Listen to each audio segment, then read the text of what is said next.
नमस्कार दोस्तों, एक और नए पॉडकास्ट पे आपका स्वागत है।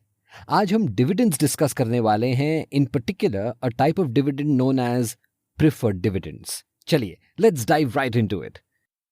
तो बेसिकली जो डिविडेंड्स एक कंपनी के प्रेफर्ड शेयर्स पर पे होते हैं उसे प्रेफर्ड डिविडेंड या प्रेफर्ड स्टॉक डिविडेंड्स कहा जाता है। अगर इशूइंग कंपनी किसी भी रीजन से अपने सारे डिविडेंड्स पे नहीं कर पाती है, प्रेफर्ड डिविडेंड्स के क्लेम्स को कॉमन शेयर्स के डिविडेंड्स के क्लेम्स से ज्यादा प्रेफरेंस मिलती है। प्रेफर्ड स्टॉक्स का ये पर्क होता है, इन जनरल एक कंपनी के प्रेफर्ड स्टॉक्स उस कंपनी के कॉमन इक्विटी स्टॉक से हायर डिविडेंड्स देते हैं।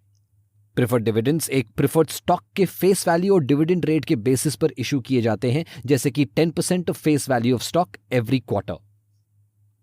स्टॉक की फेस वैल्यू होती है उसकी value in the corporate charter of book. इसी को पार वैल्यू भी कहते हैं। ये प्राइस मार्केट प्राइस से काफी डिफर कर सकती है। If a stock is in high demand, usually उसकी मार्केट वैल्यू उसके पार वैल्यू से ज्यादा होती है एंड वाइस वर्सा। क्योंकि प्रेफर्ड डिविडेंड्स का रेट इस पार वैल्यू पर बेस्ड होता है, ये डिविडेंड्स हाई इन्फ्लेशन के टाइम पर कम पड़ सकते हैं। ये fixed rate usually inflation adjusted नहीं होता। जब भी एक प्रेफर्ड स्टॉक इशू होता है उसमें प्रोस्पेक्टस का पार वैल्यू और इक्विटी का डिविडेंड रेट इंक्लूड होता है। Basically par value multiplied by dividend rate becomes annual preferred dividend. पर ये जो टोटल एनुअल डिविडेंड है, it can be paid in instalments. For example, many companies issue dividends quarterly. ये instalments का amount is determined by simple division, total amount divided by the number of instalments. अब अगर आप पूछ रहे हैं कि ये प्रेफर्ड स्टॉक्स कॉमन स्टॉक से कैसे अलग होते हैं, आइए वो भी चेक करते हैं। जब इन्वेस्टर्स एक कंपनी के प्रेफर्ड स्टॉक्स खरीदते हैं तो उनको कुछ स्पेशल फीचर्स भी मिलते हैं। ये फीचर्स कॉमन स्टॉक्स के फीचर्स से काफी डिफरेंट होते हैं। आइए इनके कुछ की डिफरेंसेस डिस्कस कर लेते हैं। जिन शेयर होल्डर्स के पास प्रेफर्ड स्टॉक्स होते हैं उन्हें डिविडेंड्स पे आउट के टाइम पर प्रेफरेंस मिलती है। इन एक्सचेंज जब कंपनी सरप्लस डिविडेंड्स डिस्ट्रीब्यूट करती है प्रेफर्ड स्टॉक्स के शेयर होल्डर्स को वो एक्स्ट्रा डिविडेंड्स नहीं मिलते। इक्विटी शेयर्स के कंपैरिजन में preferred shares usually non participating होते हैं। इसका मतलब यह है कि इन शेयर्स के साथ कंपनी की ओनरशिप राइट्स या वोटिंग राइट्स नहीं मिलती। लेकिन कुछ प्रेफर्ड शेयर्स के साथ ये पार्टिसिपेशन राइट भी मिलता है और शेयर होल्डर्स कंपनी के डिसीजन मेकिंग प्रोसेस में हिस्सा भी ले सकते हैं। इन शेयर्स के डिविडेंड्स सिर्फ फिक्स्ड रेट ऑफ इंटरेस्ट तक लिमिटेड नहीं है। जो प्रेफर्ड स्टॉक्स कॉलेबल होते हैं उनके डिविडेंड्स ज्यादा होते हैं। कॉलेबल प्रेफर्ड स्टॉक्स वो होते हैं जिन्हें इशूइंग कंपनी एक डेट के बाद एक प्रीसेट प्राइस पर कॉल इन कर सकती है, यानी कि वापस खरीद सकती है।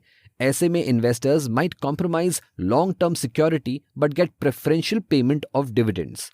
अगर आपके प्रेफर्ड स्टॉक्स उनके कॉल प्राइस पर रिटायर हो गए, फ्यूचर में जो प्रेफर्ड डिविडेंड्स एप्लीकेबल होते वो इन स्टॉक्स के रीपर्चेज में इंक्लूड होंगे। कॉलेबल प्रेफर्ड स्टॉक्स के कंपैरिजन में कन्वर्टेबल प्रेफर्ड स्टॉक्स के डिविडेंड्स कम होते हैं।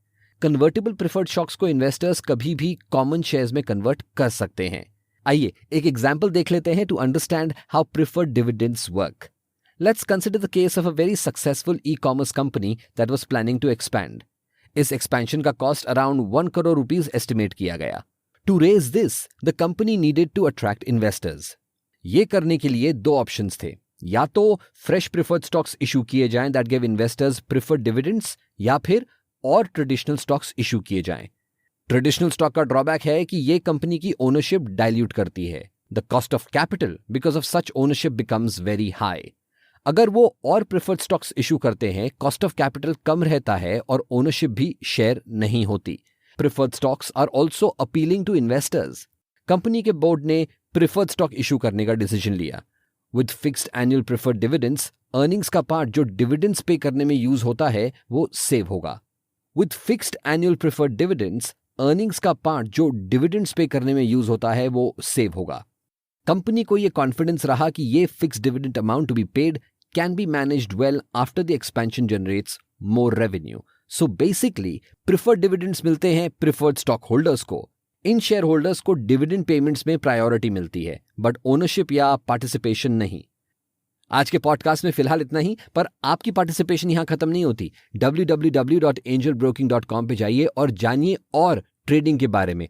पार्टिसिपेट करिए, मतलब सुनिए अलग अलग पॉडकास्ट्स को, अलग अलग वीडियोस को देखिए और अपनी ट्रेडिंग नॉलेज को बढ़ाइए। मिलेंगे हम फिर से एक और पॉडकास्ट के साथ। तब तक के लिए अपना ख्याल रखिए एंड हैप्पी इन्वेस्टिंग।